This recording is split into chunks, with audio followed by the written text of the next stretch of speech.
Cowboys have 3 games remaining in the 2022 regular season. They have locked up a playoff spot. However, they are coming off of a disappointing loss on the road against the Jacksonville Jaguars. 40-34, the final score in overtime. A 17-point lead evaporated in Jacksonville down in Florida. Back here on Special Edition, Isaiah Stanback, Ferry Church, Nate Newton. I'm Kyle Yeomans. Every week from the Star in Frisco. Gentlemen, who's to blame for the blown lead in Jacksonville? Because that was a team that we knew going into it was going to challenge this Cowboys franchise, and they challenged them to the point of ending a 4-game winning streak. I just hate hearing that, Kyle. But the fact of the matter is the defense gave up too many points. They gave up too many yards, too many points, and then to counteract that, then you had Dak Prescott making bad decisions as well. You cannot turn the ball over. He gave too many opportunities to the defense, and therefore the offense was able to score points. Yeah, I agree with you, Isaiah. I got to go on the defensive side of the football. You have a 17-point lead at halftime, and you're supposed to be the strength of this team. You can't let a team come back from a 17-point deficit. This one's on you, defense. Special teams. I mean, 18, 19, we could have went to the 25. Defense, you gave them too many points. Offense, you didn't control the ball. So it was a total team collapse. Yeah, let's dive into this a little bit because 40 points on the board from the defensive side of things, 500 yards allowed by the defense, but the offense had 2 turnovers and came in crucial situations, Isaiah. So no matter what side of the ball you blame the majority of the loss on, it just wasn't the best game as a whole. No, you're absolutely correct. I mean, we just touched on all the points and how everything works cohesively. Offensively, they made some bad decisions. They threw the ball instead of just running the ball. We had a really effective running game for the majority of the time, but they decided to air it out, stopping the clock, and then giving time back to Jacksonville. You compound that with Dak's interceptions. The defense is playing bend but don't break, and they eventually broke. Yeah, I'm with you on that one. I mean, this is a tale of 2 halves to me. The first half, Dak Prescott and his offense, they were in complete control of this game. They were able to do whatever they want. He hit any receiver he wanted, and they diced this Jacksonville Jaguars secondary apart. You fast forward to the third quarter, and I'm not sure what happened, but it seemed like this team just never played together, all right? The offensive line started to get leaky, allowing 3 sacks. The turnovers that you mentioned, they started to add up in crucial moments. And right now, offensively and defensively, this team is not able to overcome subpar play and turnovers. I agree with you, Barry, 100%. That third quarter offensive line got more than leaky. They started that moving, got musical chairs again. That is not a good thing, not against a good team that's playing well like the Jacksonville Jaguars was. We got to stay stable. We got to stay stable on the offensive line and give ourselves a chance. And the Cowboys, of course, with some bad news on Sunday, but they got some good news in the middle of the week. 7 Pro Bowlers this season. Here's a look at all 7 of them. And, of course, Zach Martin right there at the top, his 8th Pro Bowl selection. But then you've got some first-timers like Tony Pollard and Cavante Turpin. Really exciting to see both of those guys in the fold, Barry. I'll start with you because those defensive guys, they deserve to be up there too. Oh, yeah, all those defensive guys much deserved. We understand what Micah Parsons brings to the table, D-Law as well. But to me, I'm super surprised and super happy for Tony Pollard. I shouldn't say surprised, but super happy for him. The guy is well-deserved. We've seen the explosiveness he brought to this team this year. I'm loving it, Pollard. I'm loving it, Turpin. I like when guys like that do their thing, but I need for these guys on defense to step it up and come up this week big time as Pro Bowlers. What a story Turpin time is. The man has so much to overcome, from talking about TCU to some other heartache to all of a sudden USFL. First year in the league, guess what? Pro Bowl, baby. Yeah, it is. Really exciting for all 7 of those players. Some multi-time members now. DeMarcus Lawrence, his 3rd. And then you've got a guy like Cavante Turpin who barely made the roster, at least didn't think he was going to make the roster in training camp, and now he is a Pro Bowler. When we come back, we talk about a former Pro Bowler, Dak Prescott, who's having some struggles throwing the football to the wrong team. What's going wrong on the film? Isaiah breaks it down on the telestrator when we come back. Special edition, presented by AT&T, is brought to you by Ford F-Series, the best-selling truck in Texas. Reliant, an NRG company. Blockchain.com, trusted by millions, trusted by America's team. And by AT&T, official sponsor of the Dallas Cowboys.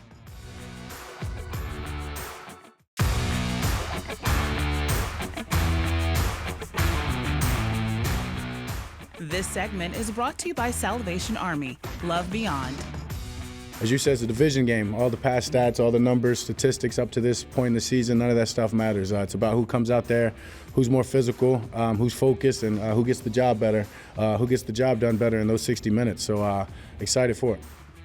11 interceptions for Dak Prescott this season, but he has his eyes forward to try and close out the season strong. Back here on Special Edition, which Isaiah stand back. Let's take a look at some of those interceptions. He's looking forward. We're going to look back a little bit on how things can be solved for this Cowboys offense. Starts last week against the Jacksonville Jaguars. This was just a decision for Dak Prescott that you didn't like very much. I didn't like it very much at all. We talk about Dak Prescott, who has 7 interceptions over the past 4 games. He's going to have to tighten things up because teams like Jacksonville are having opportunities to go out and win games late because of the opportunities that are being allowed to them. So right here, okay, you guys are going to pay attention to Mr. Dalton Schultz. Okay, that's where he's going to try to find the ball and get it to him. But what happens is Dalton Schultz is trying to run a route and get in between the coverage. He's going to have pressure coming from both sides of him. There's going to be a man here. There's going to be a man here pressure him. And Dak's going to try to fit it into a small window. The ball has to be perfect, and it just wasn't. So as we see here, you see Dalton Schultz running his route on this linebacker. He's now trying to find himself right there, pause it, inside that hole. You have the defender here is going to be adding pressure, defender here adding pressure, and Dak is trying to do what? Dak is trying to simply just drop the ball into this hole, all right? Now, if he does it, it's going to be awesome, but he doesn't do it just awesome. He does it, he throws the ball a little bit too high, double pumps on it. When he double pumps, that his first instinct was telling him, no, no, no, no, no. He should have threw it away. He decided not to, try to give his guy a chance because he believes in him so much, but it ended up costing the Dallas Cowboys. And that's one of the best plays in football, throwing the ball away, living to fight another down. This one, of course, intercepted by Rayshon Jenkins, one of 2 picks last week for Dak Prescott and for Jenkins at the safety spot. But it's not just the decision-making and the pressure that's causing problems for Dak Prescott. Teams are throwing different looks at him. How is that challenging him at the quarterback position? Yeah, I mean, these are simple coverages that we're talking about, okay? We have cover 3 right here where the cornerbacks now have a third of the field, okay? Dak Prescott is going to be looking to try to get the ball up top on this slant route. The only thing is versus cover 3, these DBs are going to be, and these linebackers are going to be dropping out. So it's very small windows. You have to be very precise. You have to throw the ball early if that's the direction that you want to go. Go ahead and push play. If you're going to throw this slant route, the ball has to be hit him right here. Back it up for me 1 second. Back it up, back it up. The ball has to be thrown. It has to be in his hands right now. But because you wait, now all of a sudden this DB has the opportunity to get into this lane. He does so right here, gets his hand on the ball. BC always says tips and overthrows. Got to get those. They took advantage of it, and they definitely got that one. Now, as you guys see, we're going to go, that was cover 3. Now, as you go into the next coverage here, okay, this is going to be what we call 2-man, where this guy's going to stick there on that flat, okay? You have these DBs that are now sitting back here, but what's happening on the inside is they're going to carry, okay? So this receiver's going to try to run up. He's going to try to run up, and these guys are going to sit on their underneath pocket and force all the help to their secondary backs. Go ahead and push play for me. As you see this, okay, you have CD running the 2-man. Boom, perfect. Pause it right there. As I just talked about, this defensive back is now sitting on the inside hip. He wants to sit right underneath because he knows that he has the help of these 2 safeties. If you're going to drop the ball in there, the ball literally has to be dropped perfectly between here and right there. But it's not. He throws it underneath. Ball is thrown underneath, and you see it plays right into the hands of this DB that is literally sitting on his back hip. Again, tips and overthrows. Got to get those. The Giants definitely took advantage of that. Dak has to do a better job of seeing what the coverage is, making the right decision, and then throwing it, if you're going to, with the proper timing. Because when you throw it late, that's exactly what happens. And that's where his confidence can kind of get him in trouble, right? Because a lot of those windows were very thin windows. They weren't very big, but he's trying to help his guys make a play, right? He's trying to help his guys make a play, but the thing is, if the timing is off, the route is off. So if you don't get the ball out on time, your guy's not going to have opportunity. We're talking about top-of-the-line athletes. We're talking about a tenth of a second equals about 10 yards. So if you don't have the ball out on time, you're going to have bad plays as a result. And it's been plenty of bad plays recently in putting this team in a tough situation. You can't do that against the Philadelphia Eagles this week on Christmas Eve because Philadelphia, they can score points in their own right, and they'll do so through the air. Even without Jalen Hurts in the fold, how can A.J. Brown and the Eagles continue to fly against the Dallas Cowboys? When we come back with more Special Edition. This segment was brought to you by Salvation Army. Love Beyond.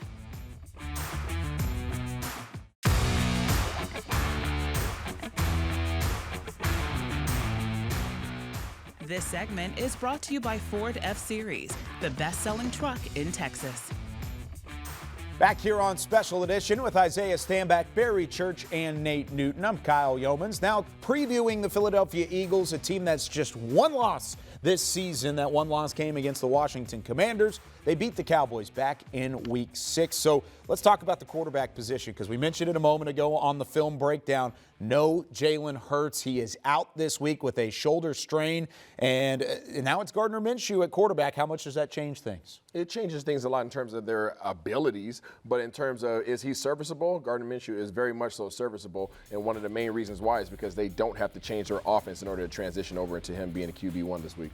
Yeah, without a doubt. I mean, we all understand what Jalen Hurts brings to the table. This guy's become like the ultimate dual-threat quarterback out there. He's been a menace to pretty much every single defense out there. But the Cowboys better not sleep on Gardner Minshew, all right? This guy has had that gunslinger mentality, and with the talent around him, he can be an issue for any defense out there. But to me, it doesn't really matter who's at the quarterback position, because the Eagles are going to try to run the football down this Cowboys' throat. They had better be prepared for this running attack. And then Sanders had a great year. He's a Pro Bowler, but you know what? You better look out for Boston Scott. He's a nice third down back that can catch coming out of the backfield. And that's what I think they'll let Gardner throw that ball to him a little bit coming out of the backfield to get him into a rhythm. Yeah, let's talk about some of the guys he is throwing the football to. A.J. Brown, 1,200 receiving yards this season. They've got Dallas Goedert back as well, and also not to mention former Heisman Trophy winner Devontae Smith. Barry, as a defender, how tough is it to keep your eyes on all three of those guys? Look, all three of these guys, they're beasts. I mean, but when I'm talking about these guys on the outside, Smith and Brown, they have the ability to be game changers. And with the injuries that the Cowboys have in the secondary to two of their top three cornerbacks, this could be a tough matchup. So to me, they've got to understand where these guys are at all times. Maybe shade a safety over top of one of them each and every time, because these guys can threaten your defense in a big way. Diggs, you have to come up big.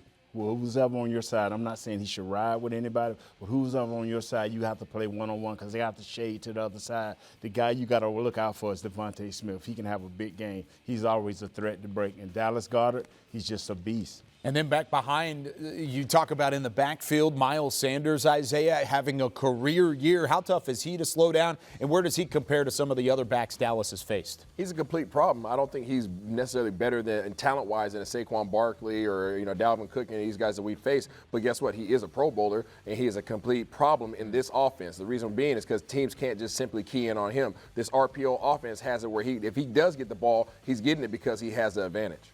You know, he just takes advantage of his opportunities. He reads the line blocking real well, and he's built for this, what is it called, OP or run pass or whatever. RPO. But hey, I'm old school. They can run that rock. He's a nice runner, all-around runner. Now you talk about nice. How about this defense, Barry Church? You got to love, as a former defender, watching this defense play. They get after it, leading the NFL in sacks. Yeah, this to me is going to be a battle of the defenses. You know, which defense can outplay the other defense? Which defense can affect the quarterback more than the other defense? And to me, whichever one comes out on top, that's the team that's going to win this game come Saturday. I don't like the fact that these guys' defensive line is so deep. These guys have about 7 dogs on the defensive line, and if our boys aren't barking, it's going to be a long day. Yeah, credit to the Philadelphia front office for building what is just such a dominant defense, and they've got plenty of options to choose from on that side of the football. But this Dallas front office has had some big decisions on the docket as of late because of some injuries and some returns. We'll go one-on-one with Cowboys COO Stephen Jones when we come back on Special Edition. This segment was brought to you by Ford F-Series, the best-selling truck in Texas.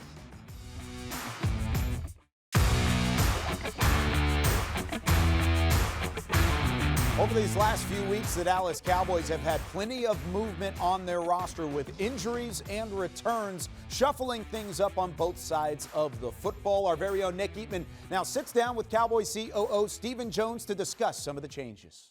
Hello, everyone. Nick Eatman here, along with Stephen Jones, the Cowboys Chief Operating Officer. And Stephen, we talk about short weeks, and sometimes they're good, sometimes not so good. After a tough loss like that, and you got the Eagles coming up, is it probably good to just turn the page as quickly as possible? Absolutely. I mean, that's what you look for, something to put it in the rearview mirror. At the end of the day, that was a tough loss. I think we played, for the most part, really good football for almost 3 quarters. And then, we lost our consistency. And, as I say, all these teams are good teams. And, they've got a really good young quarterback who keeps getting better each week. And certainly, down the stretch there, gave us our challenges. And he made some big plays for them. And we didn't, at the end, make the plays that we need to make. But, I think one thing, hopefully the takeaway from this team is that we've got to be consistent throughout the game. And there's always going to be challenges in games, don't get me wrong, but we just got to keep playing more consistent. You're never one that does a lot of excuses, but your team's getting, especially on defense, just a lot of injuries. And a couple more, in the game. Leighton Vander Esch, who's had such a great season. Just how much can one defense take, and do you think it's kind of taken its toll here the last few weeks? No, I don't think so. I think we've got a great group with a lot of depth. It was great to, see Damone Clark out there and Barr, and they just got to be ready to step up. Can they play better? Of course they can. Did we miss Leighton and his consistency that he's brought to the table this year? Yeah, you missed that. But as I said, all 32 teams go through that, and all 32 have to work through injuries, and we're no different than anybody else. The good news is I think we came away from that game without missing anyone for the rest of the season. I think Leighton will be back, at some point in time, maybe for the last game, if not for sure. We're thinking for sure for the playoffs. Dorrance Armstrong had a little scare there, but he's back fine. So, overall, I like the health of our football team, and it's just we've got to continue to strive for that consistency that you have to have if you're going to make a deep playoff run, which is everybody's goal here. Even though there was a tough loss, probably was great to see Tyron Smith back there, not only playing on the right side, but playing pretty well. Yeah, I mean, Tyron played it his whole career, right tackle in college. He played it his first year here, so it's not like he's starting from scratch. He's one of those guys who can do both. Certainly some struggle to do that, but to have him out there, really I think fired everybody up. And as we all know, when a guy comes back, just getting in the rhythm, whether it was Dak when he came back, Michael Gallup, I think those guys just get better as they go. He's playing right there next to Zach Martin, which I know he's comfortable with in terms of working through any of the things that, he didn't get to work on why he missed, a big part of our year. But to be able to have him step up and be our right tackle now, we don't have to make a lot of changes along the rest of the line. So I think that works out for us. Thank you, Steve. Kyle, back to you. Thank you very much, Nick. You can catch the entire interview with Stephen Jones on DallasCowboys.com. But when we return on Special Edition, we wrap things up and we look ahead to the Christmas Eve matchup. How can Micah Parsons and this Dallas defense rebound and make it a very Merry Christmas for Cowboys Nation?